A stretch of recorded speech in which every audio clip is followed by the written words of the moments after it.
Muy buenas tardes. Estamos en un Facebook Live, como todos los lunes, 5 de la tarde, 5 a 6. Luego de una semana vertiginosa. En esta semana hemos tenido de todo, a nivel de políticas públicas, a nivel de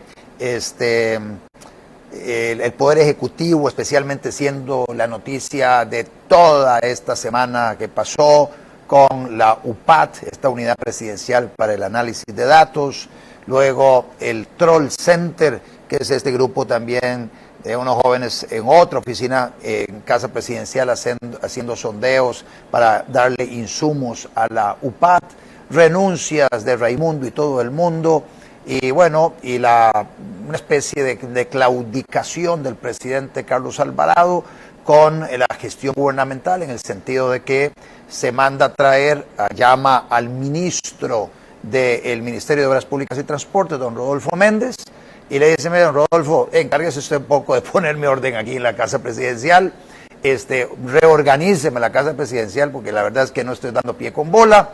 Y don Rodolfo Méndez, en uno de sus primeros actos, dice que va a recurrir al consejo de otros ex ministros de la presidencia en periodos del bipartidismo, Rolando Laclé y Rodrigo Arias Sánchez, y eso, bueno, encendió las redes hacia finales de la semana pasada y este fin de semana, de gente vinculada al PAC, fustigando al presidente por abrir las puertas a representantes de ese bipartidismo que para ellos es él, o ha sido, o fue el responsable de diferentes problemas en el país que desembocaron en la creación del Partido Acción Ciudadana y luego en estos dos gobiernos consecutivos del Partido Acción Ciudadana. Bueno, de todo eso, hemos visto muchísimas reacciones en esta semana que está arrancando hoy, la semana que concluyó ayer domingo. Y en este entorno, pareciera en esta crisis de gobernabilidad, un presidente que pierde el poquito capital político que tenía, se le va al carajo, y entonces trata de acomodar la cosa sumando, como les dije, a Rodolfo Méndez Mata, y Rodolfo Méndez Mata diciendo: bueno, vamos a ver cómo organizamos esto, llamando el consejo de estas otras figuras. Bueno, Silvia Lara, que estaba de viceministra de la presidencia, le dan el cargo de ministra de la presidencia interina en este proceso de reorganización de Casa Presidencial. Esto es lo que ha sucedido Zapote, Casa Presidencial. Pero mientras eso está pasando en Zapote, tenemos otro tema, y es el coronavirus.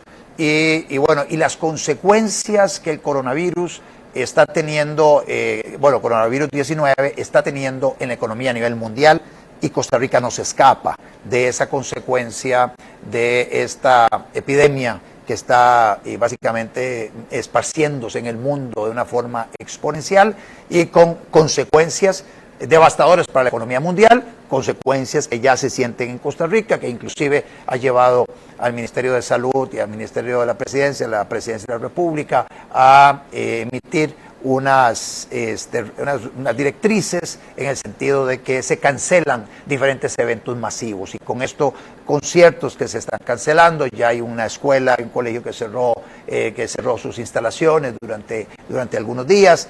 Están Expo Móvil acaban de anunciar que básicamente no se va a realizar, y con esto hay pérdidas económicas importantes. Importante para todas aquellas personas que tenían su esperanza en vender servicios en una feria como la Expo Móvil y otras, no solo los que venden vehículos, sino que también personas que indirectamente están vinculadas a esas exposiciones con la instalación de los stands, con la venta de servicios de edecanes, de promociones, banners, personas que están, inclusive la gente que alquila el espacio donde se realiza la Expo Móvil, etcétera. O sea, hay una afectación económica muy importante. 2 cruceros tomaron la decisión de no parar en Costa Rica, no desembarcar a sus pasajeros en Costa Rica, y esto nuevamente genera afectaciones. Entonces, estamos en medio de una situación económica seria por la falta de empleo en Costa Rica, por el incremento de la pobreza, algo que hemos hablado recurrentemente en los últimos programas, pero ahora profundizado por esta crisis mundial motivada por el coronavirus 19 y por un liderazgo ausente en Casa Presidencial en relación a qué hacer en el segundo tiempo de esta gestión de gobierno de 4 años. Todavía no hemos llegado a la mitad de la finalización del primer tiempo. El primer tiempo es el 7 de mayo de este año, culmina la primera etapa de esta administración para iniciar el segundo tiempo. ¿Okay? Entonces, en ese entorno es en el que de alguna forma, desde diferentes trincheras de la sociedad civil, y este Facebook Live es una de esas trincheras, queremos plantearle a la presidencia de la República, a las personas que están vinculadas al diseño de política pública y llevarla adelante, algunas propuestas de solución para salir de esta crisis de gobernabilidad, salir de esta crisis de desconfianza del sector inversionista nacionales y extranjeros hacia nuestras autoridades. Y si usted tiene gente que no está invirtiendo, pues no se están generando los puestos de trabajo que se necesitan. Por supuesto que nunca vamos a reducir la pobreza. Entonces, en ese contexto y para paliar también el impacto que vamos a sufrir o estamos sufriendo ya por el coronavirus 19, entonces es que se hace urgente de parte del ministro de la Presidencia, en este caso doña Silvia Lara, el presidente de la República, don Carlos Alvarado, don Rodolfo Méndez, en fin, las máximas autoridades del Poder Ejecutivo, trazar una hoja de ruta, una ruta para que las personas puedan llegar y decir a la pucha, bueno, vamos en esta dirección, eso me da confianza, ya la desconfianza que tengo la voy a ir dejando de lado y voy a motivarme a hacer inversiones que luego se puedan traducir en puestos de trabajo que son tan necesitados en Costa Rica a nivel general, pero puestos de trabajo que especialmente requieren mujeres, donde el nivel de desempleo es muy superior al de los hombres. El nivel de desempleo en las zonas costeras es muy superior al del área metropolitana. Limón, Punta Arenas y Guanacaste siguen mostrando niveles muy altos de desempleo. En el sur del país, en la provincia de Punta Arenas, pero allá en los cantones del sur, me refiero a Osa, Corredores, Golfito, esos cantones allá, Buenos Aires, son cantones donde los niveles de pobreza son muy superiores. Los niveles de desempleo son muy superiores a los que se encuentran en el área metropolitana. Bueno, ¿qué hacer? Antes de abrir a los comentarios, preguntas de ustedes, y de una vez les estoy invitando a que también ustedes hagan sus propuestas de qué debe hacer el gobierno para generar confianza que nos permita salir de la crisis de gobernabilidad y enfrentar la recesión económica en la que estamos. ¿Cuáles son esas propuestas que ustedes quisieran poner sobre la mesa? Empiezo con las mías. 1. Decretar básicamente un cese a las amenazas al sector productivo. O sea, que desde la Presidencia de la República digan, bueno, a partir de este momento, todo tipo de proyecto de ley que está en la Asamblea Legislativa, que es una amenaza para el sector productivo, nosotros, Poder Ejecutivo, no lo vamos a respaldar, no los vamos a convocar a sesiones extraordinarias y aquellos que sean aprobados por la Asamblea Legislativa los vamos a vetar. No estamos de acuerdo en que al sector productivo se le siga dando garrote y que se le abilite mediante proyectos de ley que el entorno para producir se les va a deteriorar aún más. Esa es una especie de tregua para el sector productivo.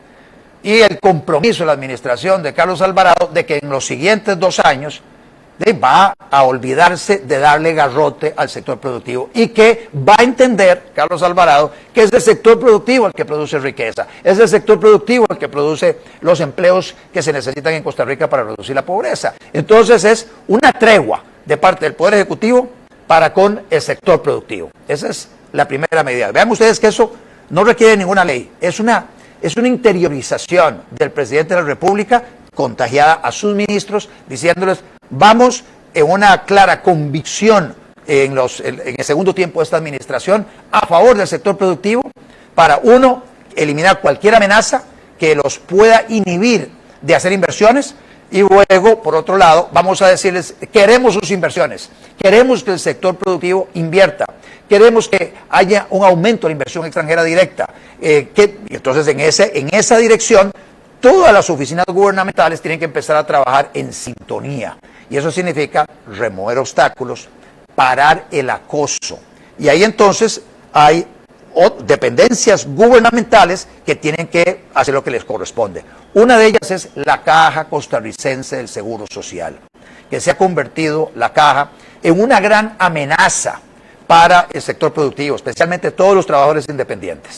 En estos momentos se están enfrentando a deudas multimillonarias con la Caja Costarricense del Seguro Social por una reforma que se hizo en el año 2000, que empezó a regir en el 2005, que habla de la obligatoriedad del trabajador independiente de cotizar a la Caja.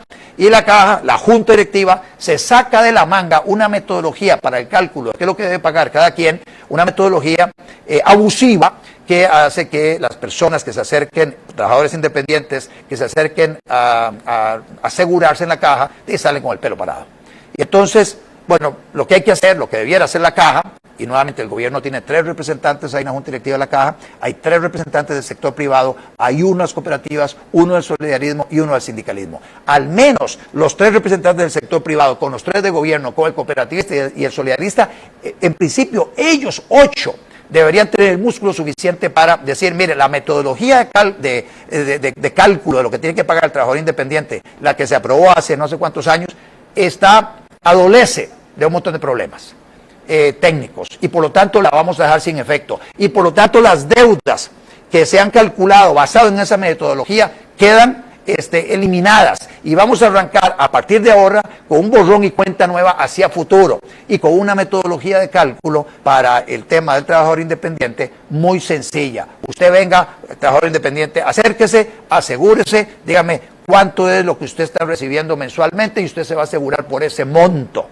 Y de esa manera empezamos a organizar la casa, empezamos a formalizar la economía y a quitarle esa zozobra a muchísima gente que hoy ni siquiera puede vender al sector público por esa deuda que tienen todos los trabajadores independientes con la Caja Costarricense del Seguro Social. Vean ustedes, no se requiere de una ley, se requiere de liderazgo del Poder Ejecutivo, llama a Román Macaya, el presidente ejecutivo de la Caja, a los otros 2 representantes gubernamentales allá, habla con la Unión de Cámaras, y entonces habla con el presidente de la Unión de Cámaras para que le instruyan a los representantes del sector privado en la Junta Directiva de la Caja, para que entonces eliminen esa metodología, y con eso se aplica una especie de borrón y cuenta nueva con todos los trabajadores independientes. Esa sería una ayuda extraordinaria.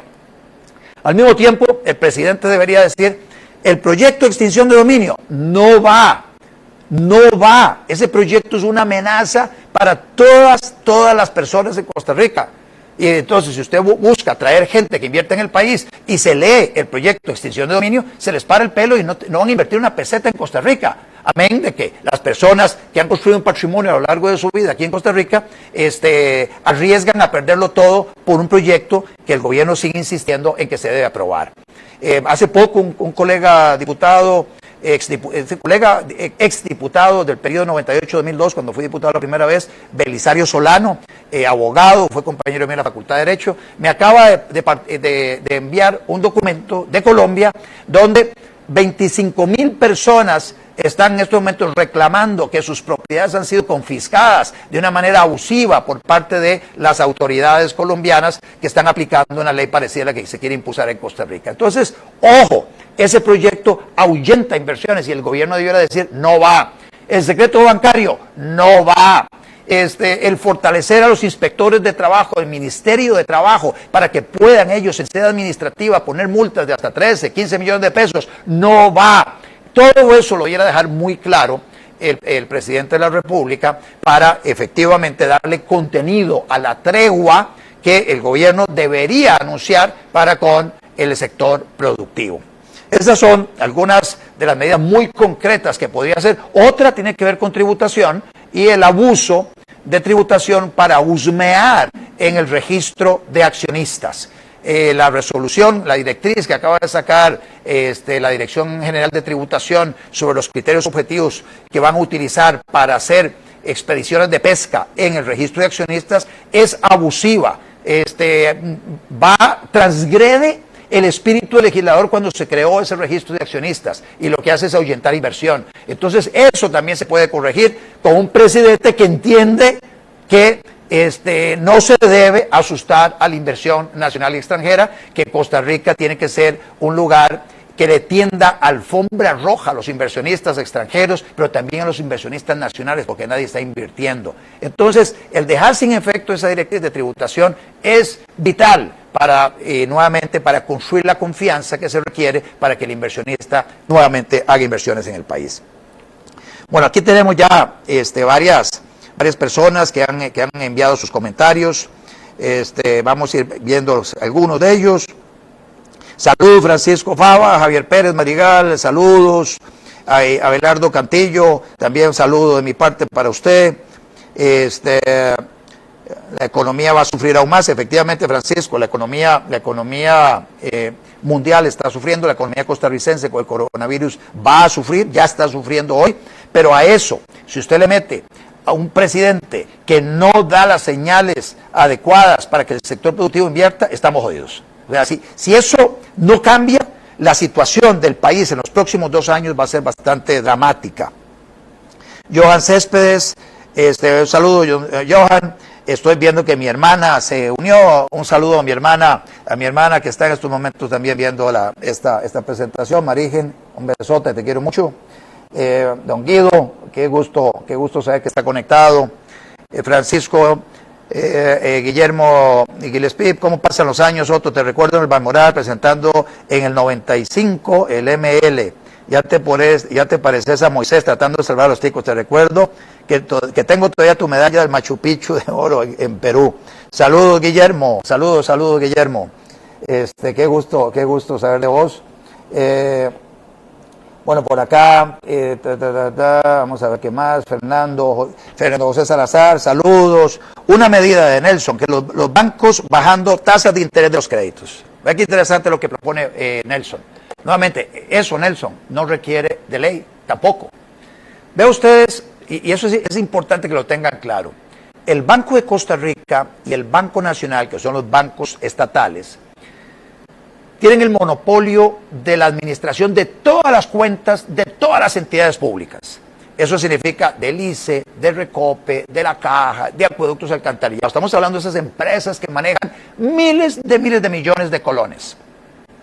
Además, todo el dinero del presupuesto nacional, que eso cuando se aprueba y hay platas por aquí y por allá y se giran a las diferentes entidades, eso pasa por cuentas corrientes. Y en esas cuentas se manejan saldos. Y el balance de esos saldos, todo eso está en los bancos del Estado, y los bancos del Estado entonces tienen un dinero muy barato para prestar, porque básicamente ese dinero ellos no están pagando a nadie, no le están pagando a alguien para que les deposite dinero para que ese dinero lo puedan utilizar para prestarlo. Es dinero que todos los entes públicos manejan a través de las cuentas en los bancos estatales, el Banco Nacional y el Banco de Costa Rica. Con ese costo del dinero, básicamente de cero, los bancos podrían prestar dinero para consumo o para producción con tasas de interés muy inferiores de las que cobra la banca privada o de las que están cobrando en estos momentos los bancos del Estado. Y si usted a eso le mete el Banco Popular, que es un ente público no estatal, que es el Banco de los Trabajadores, que tiene una dinámica especial, que además tiene los saldos, el balance de todo el ahorro de todos los trabajadores de Costa Rica, hay un porcentaje, el 1%, entra al Banco Popular, y ahí se mantiene, y luego va a la cuenta de capitalización individual de cada quien, pero durante el tiempo que está allá, ese dinero es una cantidad exorbitante de miles de millones de colones, que el Banco Popular no le cuesta nada y que podría prestarlo a tasas de interés mucho más bajas. Si ellos bajaran su tasa de interés, podrían tener dinero disponible para financiamiento de proyectos productivos, pero inclusive para financiamiento de consumo, para una reestructuración de las deudas, por ejemplo, de alguien que está muy endeudado, con tasas de interés muy alto, una tarjeta de crédito, con una casa comercial de electrodomésticos, etcétera. La banca pública podría perfectamente llegar y decirle, venga para acá, deme esa deuda, aquí está, vaya, pague y a usted le vamos a refinanciar esa deuda con una tasa de interés mucho más baja y a un plazo más largo. No se requieren leyes. La ley que se está tramitando en este momento en la Asamblea Legislativa, que es para fijar un tope máximo a la tasa de interés, es el llamado el proyecto de tasas de usura, ese proyecto va a generar exclusión financiera, pero además manda una señal contraria a lo que debe hacerse en Costa Rica. Costa Rica debe promocionarse, profundizarse la competencia. En el momento en que se acepta moralmente que haya un precio fijado en la economía, usted a partir de ahí se le acaba el argumento moral para oponerse a cualquier otra fijación de precio en Costa Rica.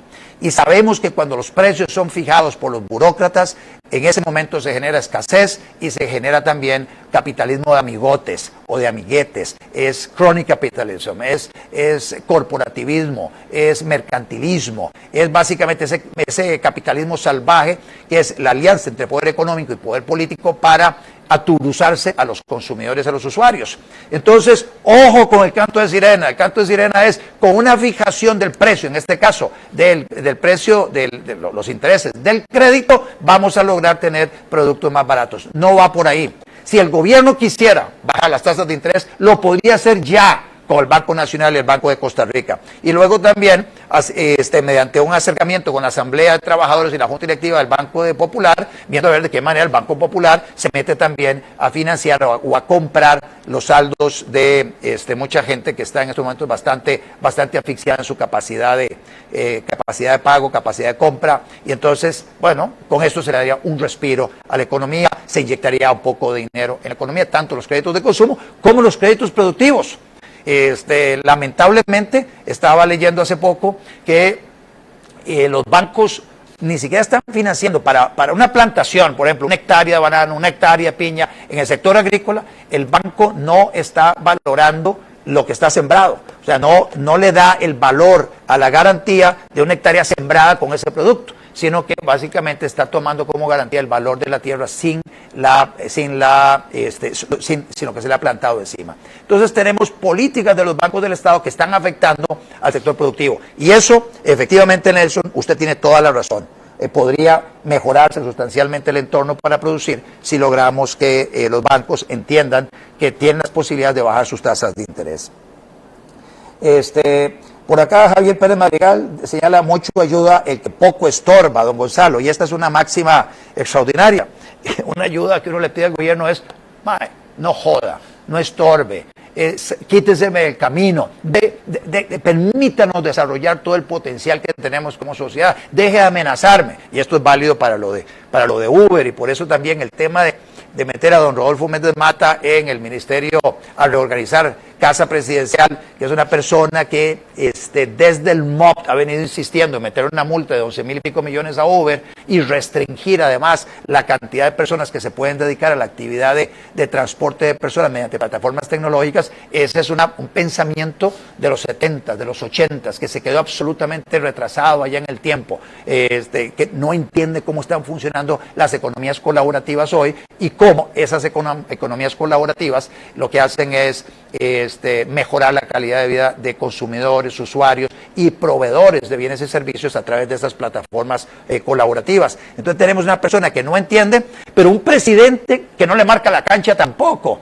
y que permite que salga con esas barbaridades de insistir en un proyecto de ley de reducir la oferta de servicio de transporte de personas mediante plataformas tecnológicas, en una especie de taxificar el servicio que se brinda mediante Uber o Didi, en lugar de uberizar o didizar el servicio de taxis, que es lo que habría que hacer.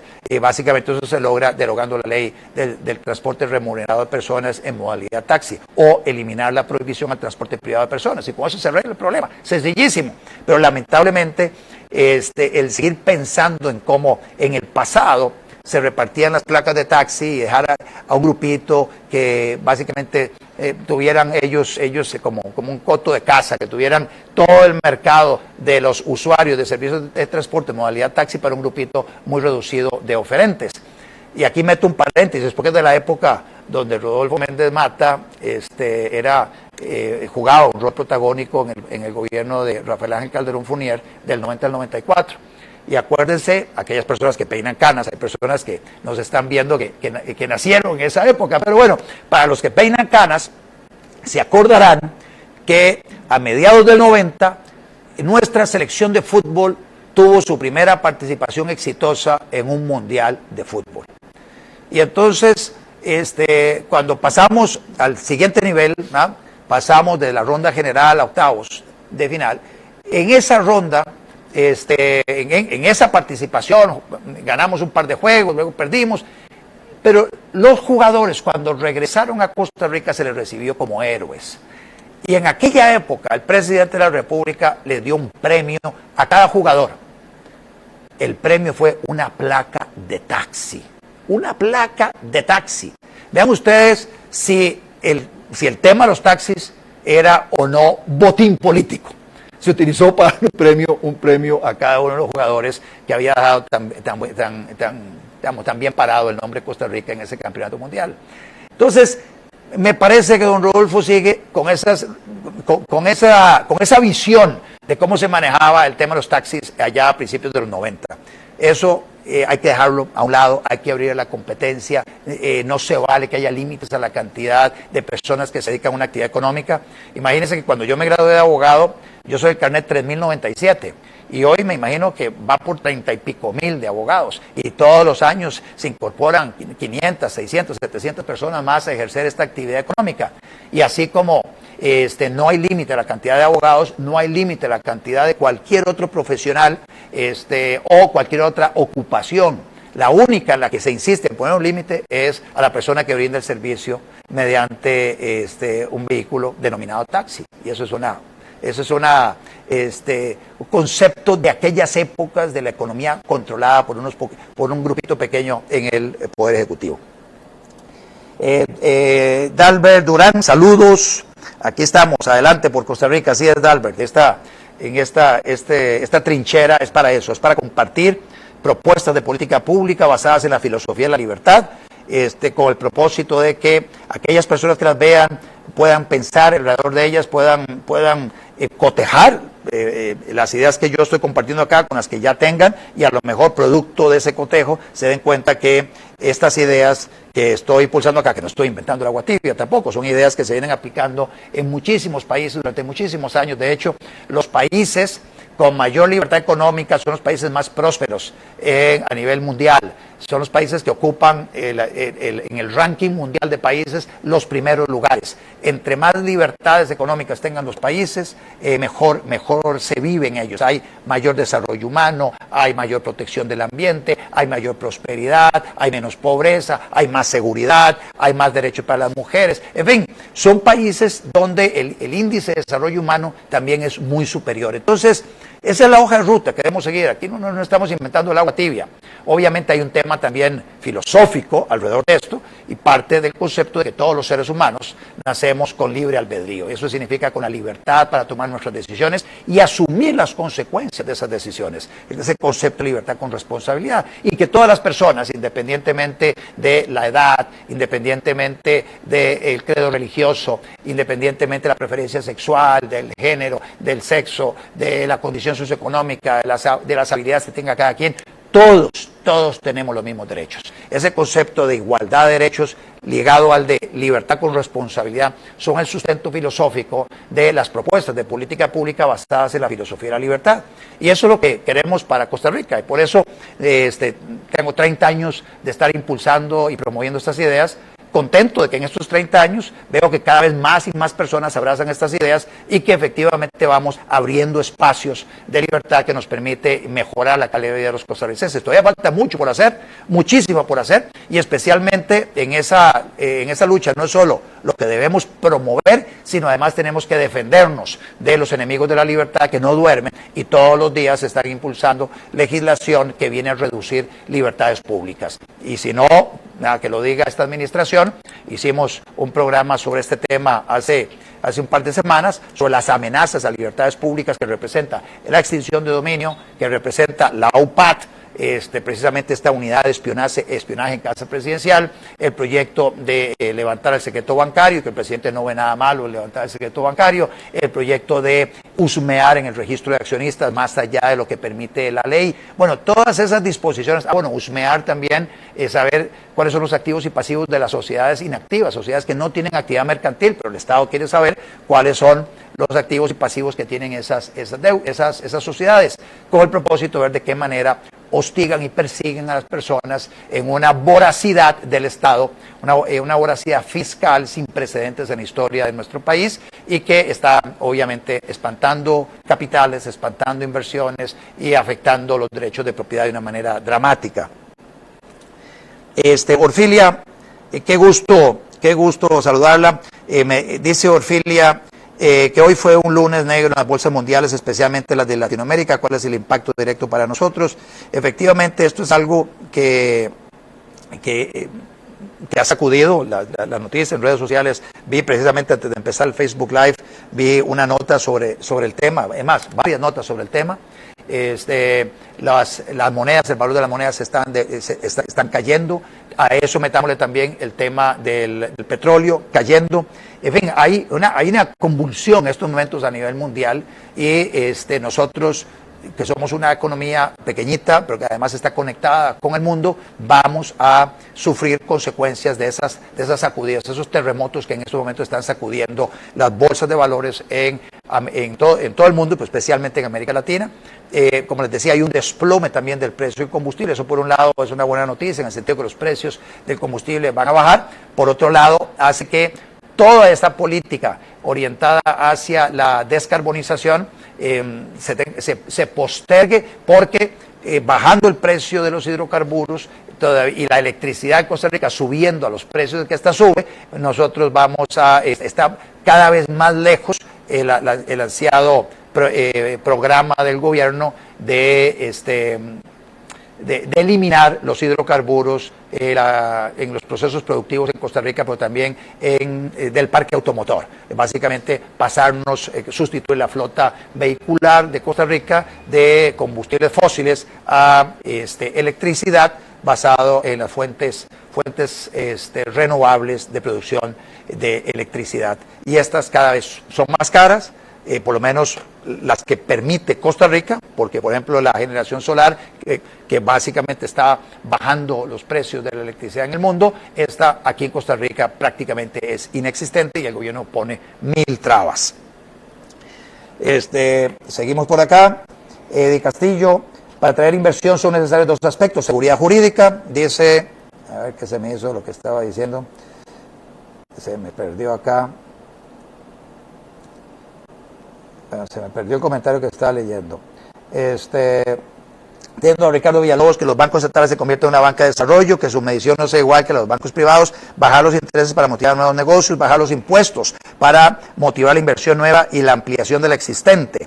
O sea, al contrario de lo que se ha realizado, esto generará nuevos puestos de trabajo y se recaudarán más impuestos, pero por mayor nivel de ganancias de las empresas. Las municipalidades deberán mejorar muchísimo el proceso de dar permisos de construcción y otros.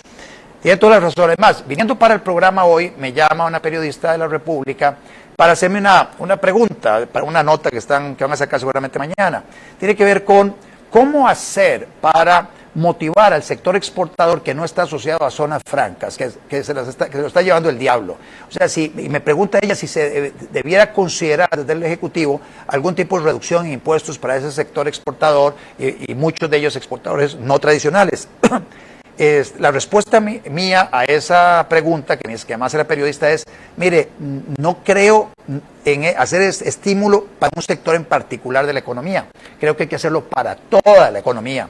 Y lo que tenemos que hacer es simplificar la estructura tributaria, migrar del impuesto sobre la renta que tenemos hoy a un impuesto sobre la renta basado en una única tasa baja y uniforme para todas las actividades económicas. Es lo que en inglés se denomina flat tax o low flat tax, que es una tasa baja, única y uniforme para todos los emprendimientos. No debiera ser superior al 15%. Hoy tenemos tasas, tarifas tributarias de casi el 30%, 25%, 20%. Todo eso debiera bajar a no más del 15%.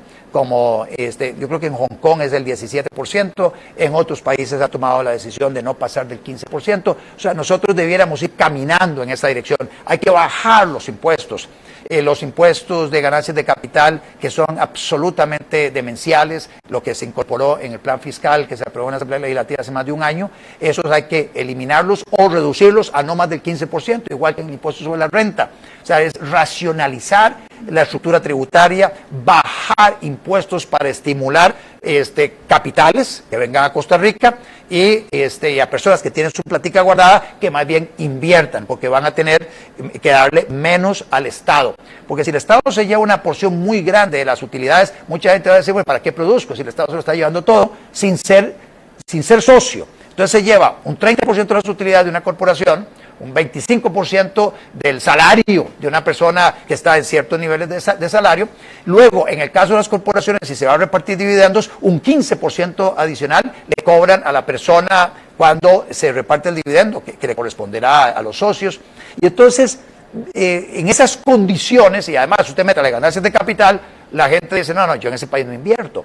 Y eso es lo que pasa en los países cuando hay una tasa impositiva tan alta. Y Costa Rica es de los países que tienen las tasas de impuestos más altas. Por eso hay que hacer de inmediato una racionalización. Y bien podría ser el presidente en decir, mire, sabemos que se nos fue la mano en el plan fiscal y ahora vamos a proponer una reducción significativa en los impuestos para motivar a que más gente invierta en Costa Rica. Esa sería una buena señal.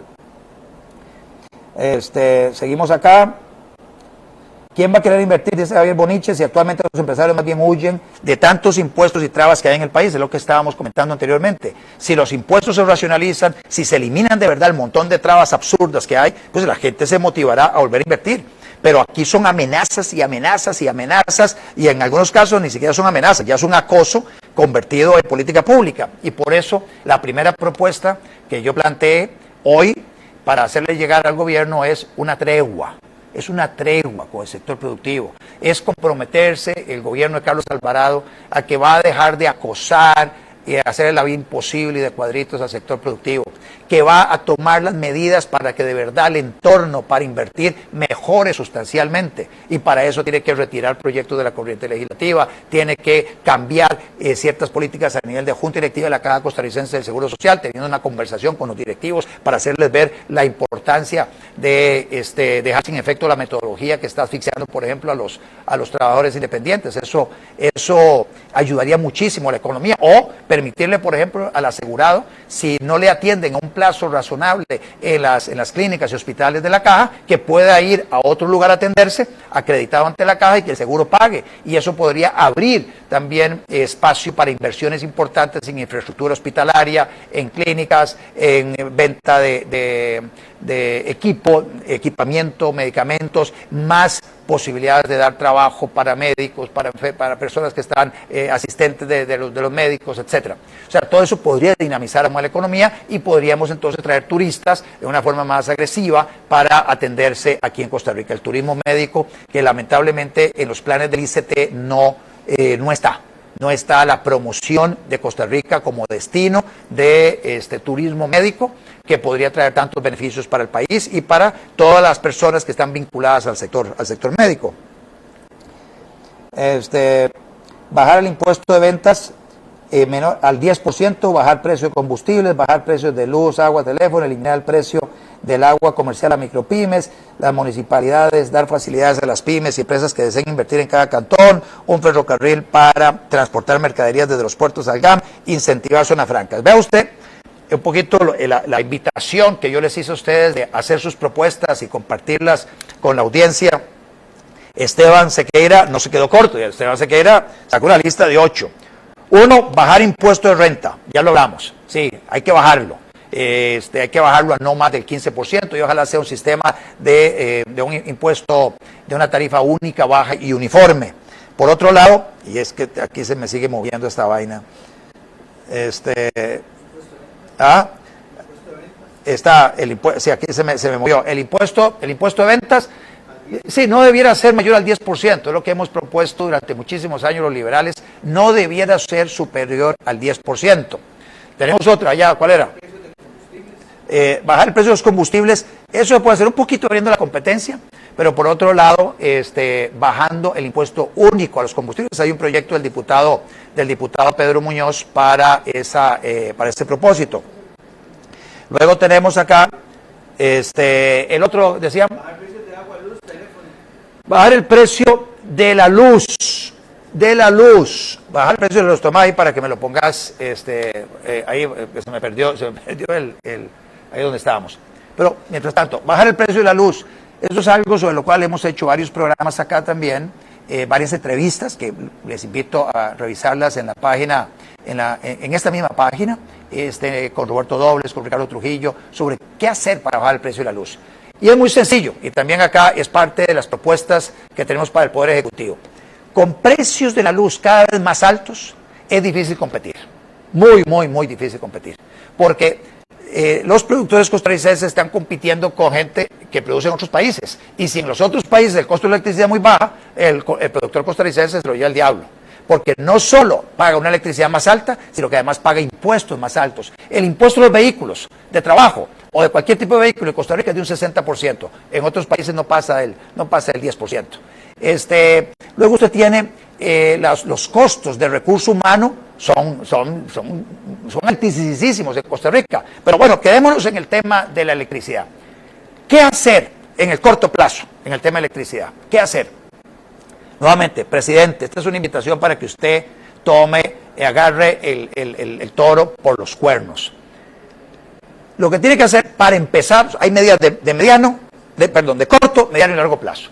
Una medida de corto plazo es refinanciar todas las deudas del ICE, que tiene plazos de pago muy cortos con tasas de interés muy altas. Entonces eso tírenlo a 20, 30 años plazo, con tasas de interés muy bajas.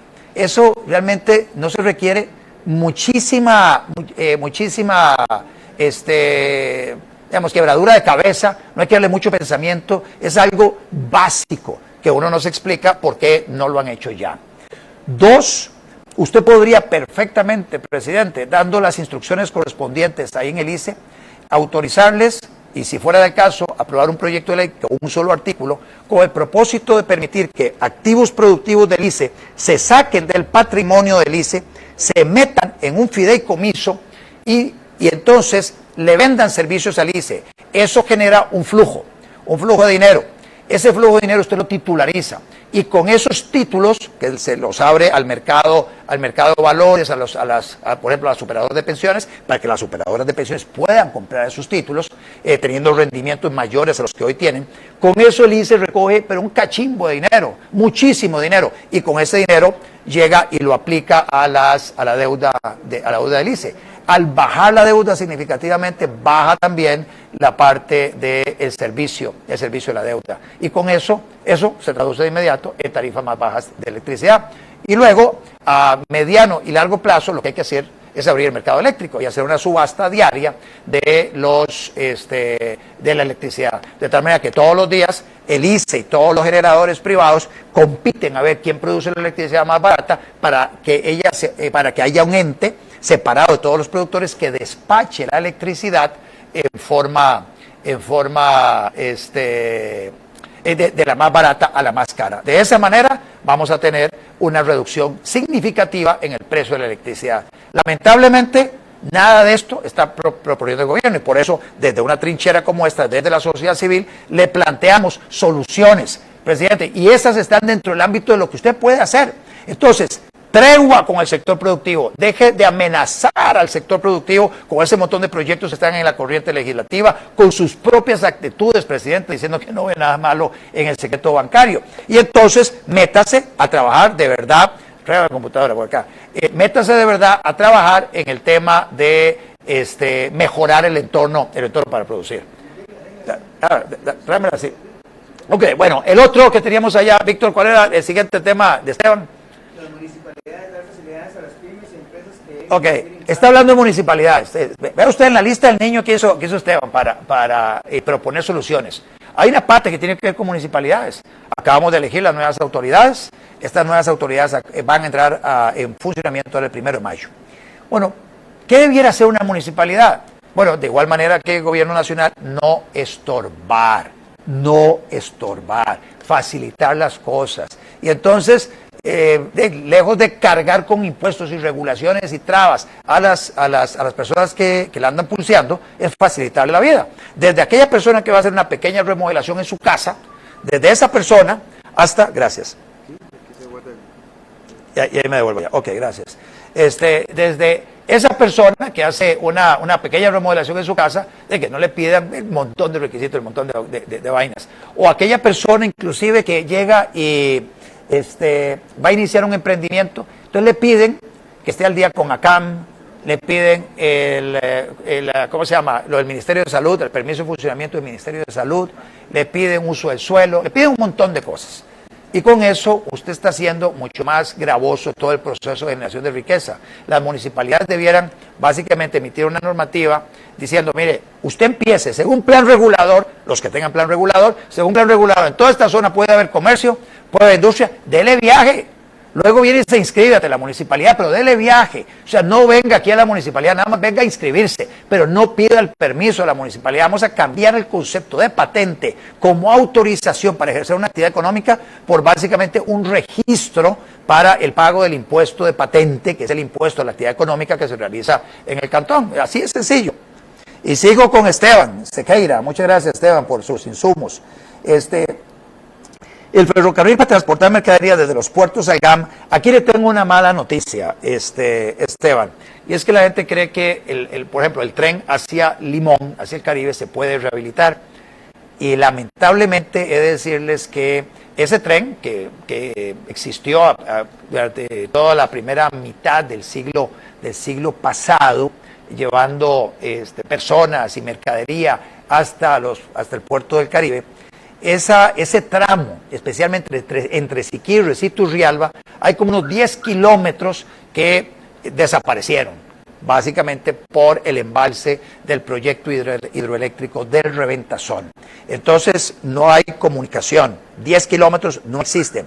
Y lograr la comunicación de las vías férreas a donde fue cortado por la inundación, significa hacer un túnel de más o menos unos 10 kilómetros de largo para mantenerla pendiente, y ahí se va toda la plata del mundo.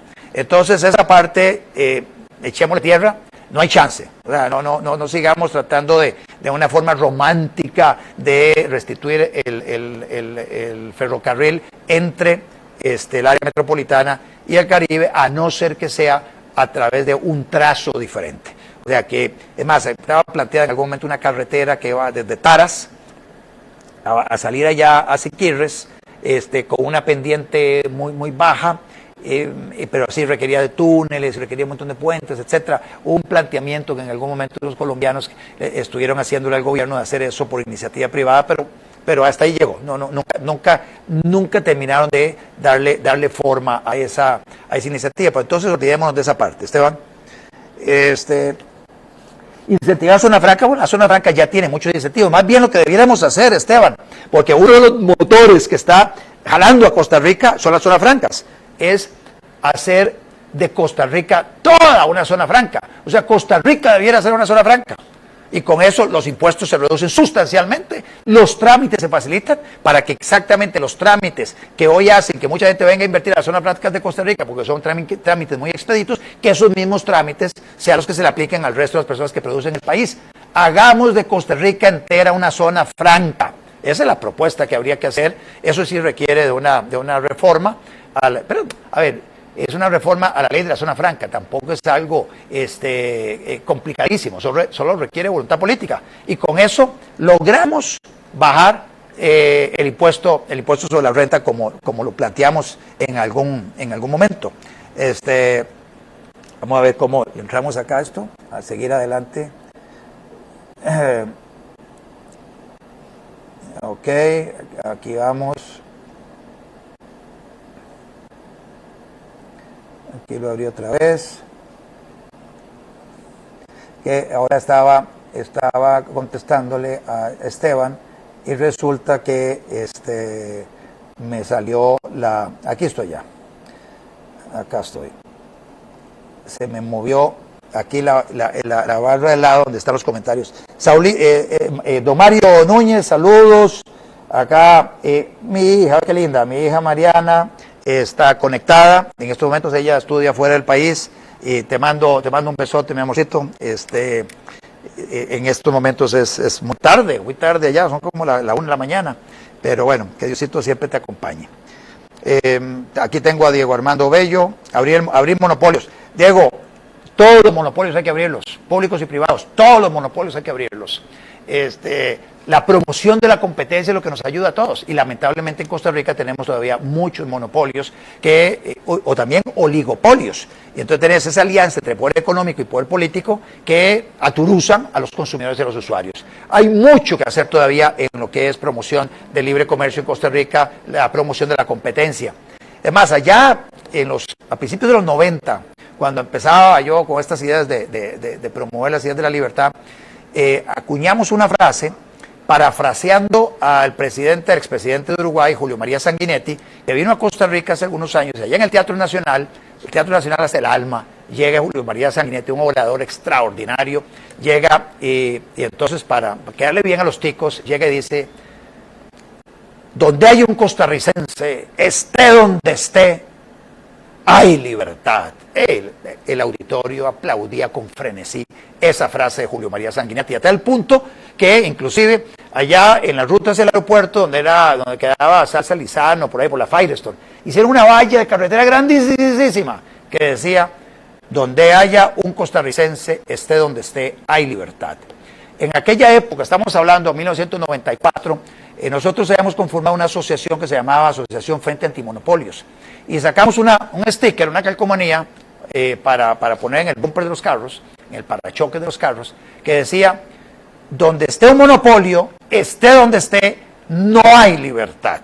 Y básicamente para salirle al paso a una frase que a nuestro juicio era una frase bobalicona, porque Costa Rica no era ejemplo de libertad en muchísimas áreas. No tengo la libertad de escoger el médico donde me atiendo, no tengo la libertad de escoger la clínica donde me atiendo, no tengo la posibilidad de escoger la escuela donde matriculo a mi hijo en el sistema de educación pública, no tengo la posibilidad de escoger los docentes que le dan clases a mis hijos, no tengo la posibilidad de escoger a quién le compro servicios en aquella época, servicios de telefonía o seguros. Hoy no tengo la posibilidad de escoger a quién le compro los hidrocarburos y todos sus derivados, etcétera. Entonces, por eso es que el tema de monopolios que usted señala acá es tan cierto.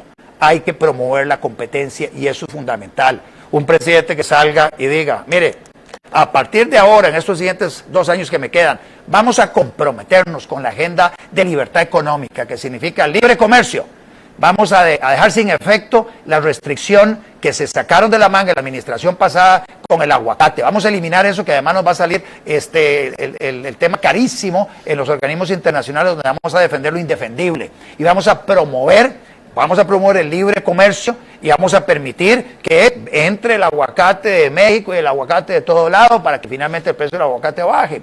Y vamos entonces a dejar sin efecto y vamos a meternos en el tema de los arroceros y la corporación arrocera para permitir la libre importación de arroz, para que baje el arroz para los consumidores pobres de Costa Rica, que tienen que pagar muchísimo para básicamente mantenerle unos ingresos a unos poquitos productores en Costa Rica. Y así sucesivamente, en las diferentes actividades económicas, promover la competencia, promover el libre comercio. Eso es lo que debiera estar haciendo el gobierno. Y no amenazando al sector productivo. Tregua, presidente, tregua para el sector productivo y una esperanza para los consumidores y usuarios de que los precios eventualmente van a bajar. Gerson Maña, claro, hay que quitar los monopolios y los oligopolios, por supuesto. Eso de los oligopolios, eso es interesantísimo, porque hay muchos oligopolios acá que son esa alianza que se da. Generalmente un oligopolio está respaldado en leyes, reglamentos y todo, que impiden la competencia en esa actividad económica. Entonces hay un acuerdo entre la clase política y quienes están metidos en esa actividad económica para evitar la competencia. Porque evitando la competencia pueden cobrar más por sus bienes y servicios. Entonces hay que llegar, definitivamente se requiere que el presidente diga: vamos en una cruzada contra oligopolios, contra el mercantilismo, contra el gremialismo, contra el corporativismo, contra el capitalismo de amiguetes. Vamos en esa lucha para favorecer a los consumidores y a los usuarios. Eso es lo que debería estar haciendo el presidente. Mostrando entonces un lado de básicamente de con quién está aliado. Y su alianza es con el pueblo y no con las personas que están detrás de los oligopolios. Marielena Zúñiga, qué pelo más feo se dejó. Aquí estoy, Marielena, con el pelo largo. Alexis Montero, un saludo, don Alexis. ¿Cuál sería la forma correcta de abrir el monopolio con tanta corrupción que hay? Qué bueno sería tener un presidente con su ideología. Creo que la gente no comprende la inteligencia de las cosas. Bueno, ¿cuál sería la forma correcta de abrir el monopolio? Lo que hay que hacer es una ley en la Asamblea Legislativa que abra los monopolios. Y entonces se abre el monopolio de Recope, se abre el monopolio para la fabricación del cobre etílico, se abre el monopolio para la generación eléctrica, quitando todo tipo de topes y permitiendo que haya libre comercio en generación eléctrica. Usted abre también baja las barreras legales de entrada para la intermediación financiera, elimina usted el tema o permite la importación paralela en medicamentos para que el precio de los medicamentos de verdad baje y no como sucede hoy, que hay una gente que inscribe un producto y entonces solo esa persona o ese grupo puede comercializarlo en el país. Entonces son monopolios privados que están afectando a los consumidores. Entonces eso es parte de lo que habrá que modificar. En el tema del cemento, usted tiene dos multinacionales que básicamente se reparten el mercado cobrando muchísimo más alto de lo que se podría conseguir si se pudiera traer cemento de cualquier otro lugar del planeta.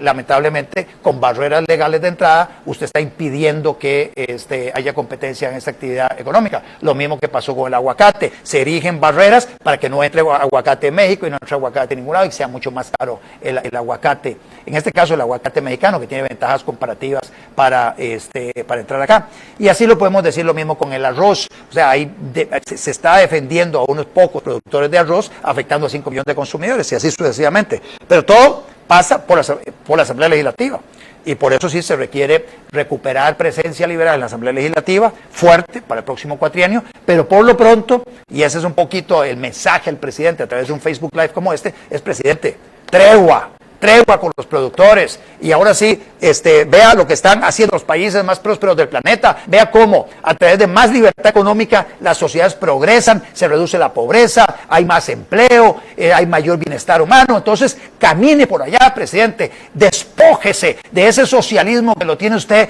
amarrado a unas tesis obsoletas, empobrecedoras, despójese de esos prejuicios ideológicos que de jovencillo, más joven, lo llevaron a dar una lucha en contra del TLC en aquella época. Uno se lo perdona por ser estudiante, pero uno esperaría que ya con los años usted haya aprendido que la oposición al libre comercio lo que hace es empobrecer a las sociedades. Ya han pasado algunos años desde aquellas luchas que usted dio como joven allá en las barricadas en contra del TLC y espero que la experiencia de vida le haya enseñado que usted estaba equivocado en aquel momento, que es la libertad económica la que genera prosperidad en las sociedades. Y cuando usted entienda eso, lo interiorice, todo se le simplifica. Todo. Y usted va a empezar a darse cuenta que entonces el gabinete usted tiene que integrarlo con esa mentalidad y despojarse de aquellas personas que no comparten esta visión. Porque, señor presidente, si hay un gabinete desafinado es el suyo. Pero es que además, presidente, usted no tiene la menor idea de la partitura que está leyendo. A tal punto que inclusive pareciera que claudicó. Y yo le estoy ilusionando o motivando a usted a que no tiene la toalla, que todavía le quedan 2 años y en esos 2 años puede hacer mucha cosa. Pero tal parece que usted ahora le dice, Rodolfo Méndez, arrégleme esa vaina y en 2 meses dígame ahora cómo manejo la casa presidencial, que me parece algo inaudito, llamando a personas del bipartidismo que ustedes tanto criticaron para que les arreglen la casa.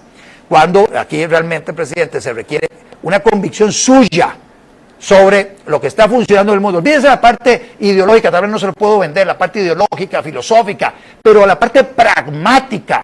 ¿Qué es lo que han hecho los países más prósperos? Siga por ahí, presidente, siga la ruta de los países más prósperos. Acá, vamos a ver, Adrián Goyenaga, ¿por qué no dice nada de la deuda del movimiento libertario? Bueno, Adrián Goyenaga, hoy salió una nota en el periódico, efectivamente, yo hace 6 años no soy parte del comité ejecutivo del Partido Movimiento Libertario, hace unos meses tomé la decisión de iniciar un nuevo emprendimiento político. Sobre eso vamos a hablar más adelante en otro programa. Y bueno, y estoy muy ilusionado con lo que este nuevo proyecto les está ofreciendo a los costarricenses, pero de eso hablaremos oportunamente a lo largo de este año. Vamos a ver, Gabriel Vázquez, un saludo. Andrés Vindas, el tema de energías renovables y el poder tener la libertad de tener un sistema autónomo doméstico sin tener que rendirle cuentas al ICE, porque es uno el que compra el sistema fotovoltaico, las baterías y el inversor. Bueno, Andrés tiene toda la razón. Nuevamente, es tener la libertad de tener un sistema autónomo, doméstico, sin tener que rendirle cuentas a nadie. Con la electricidad cada vez más cara, eso es lo que va a suceder, Andrés. Más gente se va a desconectar de la red. Y en el momento en que eso se vaya masificando, la facturación del ICE y de las cooperativas o de las empresas distribuidoras se viene abajo. Y al venirse abajo, con costos altos, van a incrementar aún más la electricidad para los que quedan conectados a la red y con eso estimulando a que las personas se desconecten de la red. Eso es lo que, y muchas personas, inclusive con el precio bajo de los combustibles, a lo mejor terminen con una planta de diésel, un generador, produciendo la electricidad que requieren en su casa, pero desconectándose de la red, que es una electricidad carísima, carísima la que está vendiendo el ICE hoy a todos los costarricenses. Y eso es algo que hay que atenderlo de inmediato, porque en el momento que eso se dé, que se dé una fuga, una huida de los costarricenses de la red, la facturación se cae, van a incrementar las tarifas y ahí sí que apague y vámonos. Y entonces el ICE no va a tener ni siquiera recursos para pagar sus deudas y ahí colapsa y con eso se lleva, o sea, nos hunde a nosotros como país. Por eso ese tema no es un tema menor, es un tema que debe acometer el presidente de inmediato. Pero él tal parece que ya claudicó de gobernar y está ahora esperando a ver cómo le arreglan la casa presidencial. Pablo Alpizar, exacto, el socialismo a esta edad se ve muy mal, ya está muy grande Charlie. Ingrid Figueroa, saludos Ingrid. Gerson, ¿y por qué razón el presidente, siendo tan joven, va en contra de los avances mundiales tecnológicos? Me refiero a darle espalda a plataformas como Uber y Airbnb. Les recuerdo que los diputados hace poco aprobaron un proyecto de ley para que aquellas personas que tienen una oferta de hospedaje que estaban colocando a través de plataformas tecnológicas como la de Airbnb, pues ahora tienen que inscribirse y ahora tienen que, de alguna forma, empezar a cumplir con una normativa que asfixia a la gente que quiere ganarse un chiquito o poniendo un apartamento, poniendo un cuarto a alquilarlo a través de la plataforma tecnológica de Uber. Entonces, el argumento de los hoteleros es que, mire, es que yo tengo costos muy altos y ahí tengo una competencia que me está afectando. La lucha de los hoteleros fue entonces, está equivocada, no es en joder a la gente que estaba ofreciendo un apartamento, un cuarto a través de la plataforma tecnológica, era aliarse con los diputados para señalar todas las trabas que los hoteleros tienen, todos los costos excesivos a que están siendo sometidos, para que entonces haya una presión para reducirle esos costos. Esa es la lucha que había que dar, no jodiendo a los demás. Es como el tema del cemento. Ahora se puso Carlos Slim, una fábrica de cemento ahí en Coyolar, que es Cementos Fortaleza, y entonces, presionado por las cementeras, se aprueba en la Asamblea Legislativa un impuesto del 5% para ese cemento, porque existe un cemento para el cemento que produce Cemex y el de Holcim. Lo que debieron haber hecho, ¿qué fue? Eliminar el impuesto. Entonces, dice, yo estoy jodido, jodamos al otro. Esa mentalidad de verdad que nos lleva de mal en peor. Lo que hay que hacer es quitarle trabas a todos, en todas las actividades económicas. Melvin, don Otto, ¿cómo puede el presidente hacer trabajar sus ideas cuando el sector público, los mismos diputados, frenan los planteamientos con huelgas solo por beneficio para ellos y no para todo el pueblo en general? Mire, Melvin, bueno, ya se aprobó un proyecto de castigo a las personas que hacen abandono de su trabajo y llegan ahí a manifestarse. Bueno, usted va a ver cómo las participaciones en las huelgas van a ser mucho más realistas, porque cada vez menos gente está dispuesta a que le rebajen el salario. Pero acá, lo primero que tiene que hacer el presidente es tener la convicción de que estas ideas que estamos compartiendo acá son las ideas que han tenido éxito en todos los otros países, los que están en los primeros lugares en cualquier clasificador de países. Entonces, si queremos llegar allá, hagamos lo que otros han hecho. Por Dios, no hay que inventar el agua tibia. Pero lamentablemente queremos seguir experimentando y hacer las cosas a la tica. Y a la tica es un paso para adelante y dos para atrás. Y así es, esperando que se aclaren los nublados del día, creyendo que las soluciones vienen del cielo. No va a venir del cielo, se requieren acciones. Hay que cerrar instituciones, hay que hacer una reducción del planilla del Estado, hay que vender activos, hay que liberar todos los mercados, tenemos que terminar de insertarnos en el libre comercio. Pues básicamente esa es la hoja de ruta de lo que tenemos que hacer. Caminamos en esa dirección, usted va a ver cómo va a haber mucho más inversión llegando al país. Pero al mismo tiempo, de la mano con todo esto es una tregua al sector productivo, la tregua, presidente, una tregua. Al sector productivo no se le va a hostigar más, no se le va a perseguir más, no se le va a jorobar más, no se le van a cambiar las reglas del juego en perjuicio del sector productivo. Inversionistas del mundo, vengan, acá tienen alfombra roja, inversionistas nacionales, inviertan, tienen alfombra roja para invertir. Y este gobierno, eso es lo que debería decir el presidente, va a hacer todo lo posible para remover todos los obstáculos para que pueda haber actividad económica en todas las actividades económicas. Pucha, otro gallo cantaría y no perderíamos estos siguientes 2 años como pareciera ser la tónica, incrementando entonces en estos 2 años el pesimismo, la zozobra, lamentablemente el desempleo, la pobreza y bueno, y en estas cosas y en esa dirección, tirándonos ya muy anticipadamente a la carrera electoral del 2022, porque es la única manera en que la gente pueda tener algún tipo de ilusión sobre el futuro, y es contar los días y las horas para que usted, señor presidente, se vaya de zapote, porque tal parece que la camisa del presidente le quedó muy grande. Pero todavía está a tiempo, presidente, de mostrar el liderazgo y señalar una hoja de ruta clara, y clara es sin contradicciones. No es que vamos a caminar por acá, pero al mismo tiempo usted sigue amenazando y tienen proyectos de ley que representan efectivamente una amenaza para el sector productivo. Usted nada hace con bajar el crédito si sigue insistiendo en el tema del secreto bancario, en extinción de dominio, en darle atribuciones a tributación que no le corresponden, etcétera. Usted tiene que o mantener al ICE produciendo con una electricidad carísima. Eso hay que cambiarlo. Entonces, por eso es que a usted seguramente le cuesta entender de que usted, por más crédito de salvamento que diga, pues, la gente no aplica, o por más que va a tener interés, la gente no aplica porque no confían en usted, presidente, no confían en este gobierno. Y usted para que haya inversión tiene que haber confianza, y la confianza lamentablemente se ha ido perdiendo. Y este incidente de la UPAD, ni se diga, o sea, ahí de verdad que la hizo entera, señor presidente. Bueno, acá Melania Lara, un saludo, viva la libertad, así es Melania, viva la libertad. Jeremy Giralt, bien dicho, Isabel García, el agua es más cara que el combustible. Sí, efectivamente, el agua es más cara que el combustible, el agua embotellada es carísima. Y esto igual, podría bajarse sustancialmente el precio del agua. Si tenemos agua en paleta en Costa Rica, aquel que me diga que no hay agua en Costa Rica realmente no conoce el país. Hay agua en paleta, lo que no hay es infraestructura para extraer el agua, almacenarla, potabilizarla y distribuirla. Y eso, que no me digan que Acueductos no tiene plata para hacerlo. Si maneja prácticamente todos los acueductos del país, tiene unos flujos de caja del pago que hace toda la gente todos los meses por el agua. Ese flujo, usted lo agarra y lo titulariza, o sea, se saca básicamente ese activo, si fuera el caso, el tema de las tuberías y toda la redistribución, se mete un fideicomiso, se titulariza ese flujo. Es más, sin sacarlo, usted puede titularizar, sin sacarlo del patrimonio de acueductos, usted puede titularizar ese flujo. Titularizando ese flujo, usted tendría el dinero, acueductos y alcantarillados, para hacer las obras que se requieren para que no falte el agua en Atillo. Ustedes ven las manifestaciones de la gente en Atillo porque no tienen agua. Y estamos todavía a 2 meses de que termine el verano, por lo menos la parte brava del verano. Y no tienen agua, y están tirándose las calles porque no tienen agua en Atillo. Bueno, ¿cuántas partes en Costa Rica no hay agua? Y no es que no haya agua.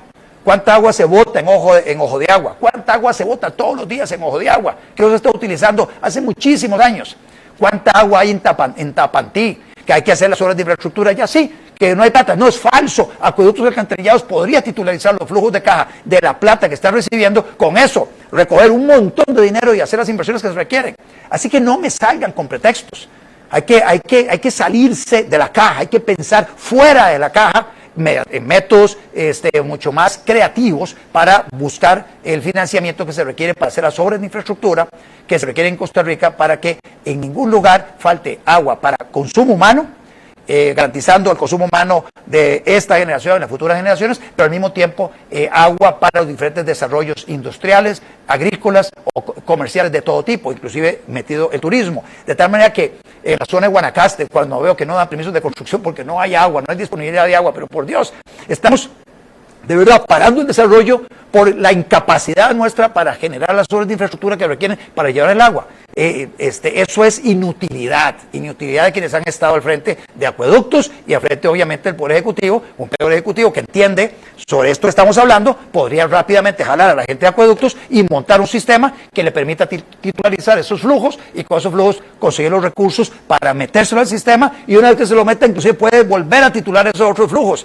Así que tenemos un sistema extraordinario que podría facilitar inversión de mucha gente, hasta de las operadoras de pensiones, en esas participaciones de las titulaciones que se hagan con los flujos del agua que se le venden a acueductos. Aquí tenemos otros comentarios. Hay que levantar, Eddie Castillo, efectivamente, Eddie, hay que levantarnos a defender las ideas de la libertad, la vida, la libertad y la propiedad.